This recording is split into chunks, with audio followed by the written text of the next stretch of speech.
Greg Popovich has done this year, them already stealing a game on the road in this series, but Denver finally getting production out of Jamal Murray in that fourth quarter.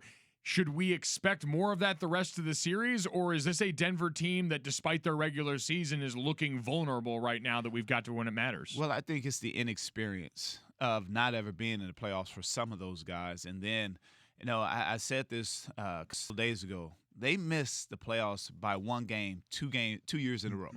And so you're talking about a young group that really doesn't understand the moment, but they're growing each time they get an opportunity. With Murray, still to have the confidence to have the fourth quarter that he had after his first 3 quarters where he's over. You have to try to contain those types of scenarios if you're the San Antonio Spurs. Understanding you have to keep playing the game. You have to defend.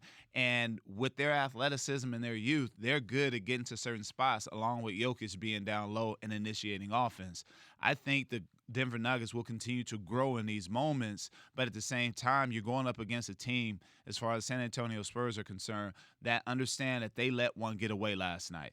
And you'll see a different type of Spurs, I believe, when they're at home because, again, the confines of home allows you to be so much better. You got your crowd behind you. You understand what's going on, and you never look at things as far as dire situations. All right, Bruce Bowen with us in the studio. The 76ers won to even up that series a couple of days ago, 1 game apiece. They now go to Brooklyn to take on the Nets Thursday in Game 3. A lot of questions. We had Doris Burke on yesterday, and she said even in the win, she still has some concerns about the way the Sixers handled that win and their maturity going forward. Where are you on believing that this team will understand what's significant and get the most out of what is a talent-laden roster?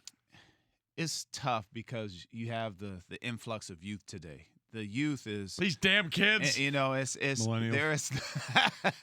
there is no. I think they don't hold things as far as true and dear. As far as let's bunker down right now, fellas. Let's do it together. I think sometimes you still have the thoughts of, hey, what is that person saying about me, or what is that newspaper saying about me? It's about what they do, and I think Brett Brown has done a tremendous job as far as getting these guys to get to this point, and he's continued to have to do it every single day. It's almost like he has to come up with a new thought of the day as far as keeping them focused on the task at hand. And that's the job of a coach. But at the same time, at some point, you hate for Joel Embiid to look back after he's retired and what have you. Hate for him and Simmons to look back and say, look at what we had in Philadelphia.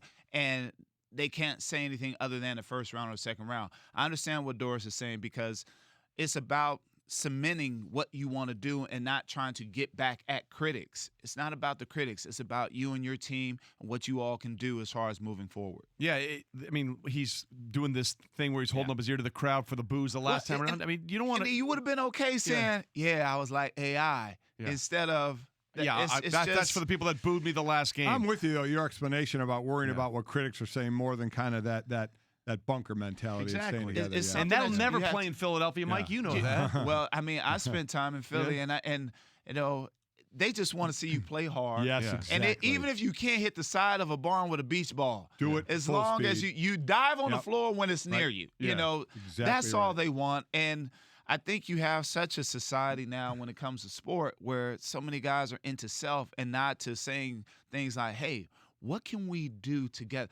If we do this together, great things can happen. And they have a lot of guys, a lot of pieces. It takes time to gel. You got Tobias Harris. I mean, he knocked down some shots, and I think that helps him because he was a missing link in the first game. As far as Jimmy Butler is concerned, we all know what Jimmy can bring at times. As far as when he's all in, things are great. Yeah, we'll see what happens if they can turn it around and get in together. Get those guys on the block. Get them together. Embiid, get on the block. There you go. Do your thing. Bruce knows a thing or two about defense. Bruce. Thanks, buddy.